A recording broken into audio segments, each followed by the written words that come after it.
सिंधुदुर्गच्या कुडाळमध्ये पर्यटकाला बेदम मारहाण करण्यात आली आहे। चहा बदलून देण्यास सांगितला म्हणून पर्यटकाला हातपाय बांधून मारहाण करण्यात आली। चहामध्ये माशी पडली होती आणि त्यामुळे पर्यटक आणि हॉटेल मालक यांच्यात वाद झाला।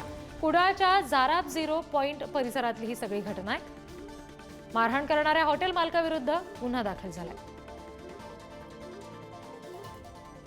आणखी तपशील घेऊया प्रतिनिधी उमेश बुचडे यांच्याकडून।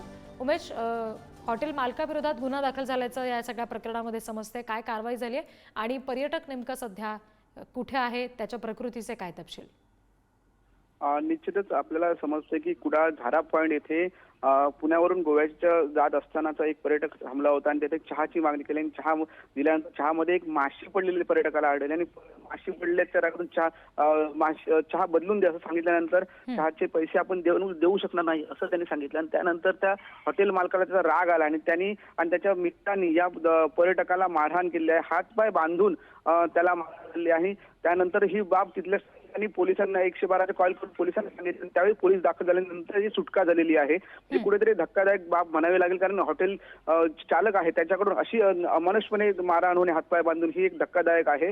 आणि त्या 5 ते 6 जणांवर ह्या हॉटेल मालक आहे, त्यांचे मित्र आहेत, त्यांच्या 5-6 जणांवर गुन्हा दाखल झालेला आहे कुडाळ पोलीस स्थानकात। आणि पर्यटक सध्या सुखरूप आहे, तो व्यवस्थित आहे त्या ठिकाणी आहे। आणि पण सध्या ही धक्कादायक बाब आहे की जो अशा पद्धतीने जर मारहाण झाली तर पर्यटकांना कुठेतरी धास्ती होईल। पर्यटक आपल्याकडे येत आहेत मोठ्या संख्येने आणि पर्यटकांना अशा पद्धतीने जर मारहाण झाली तर ही गंभीर बाब आहे आणि पोलिसांनी दखल घेतलेल्या 5 ते 6 जणांवर गुन्हा दाखल झालेला आहे असं एकंदरीत माहिती समजत आहे।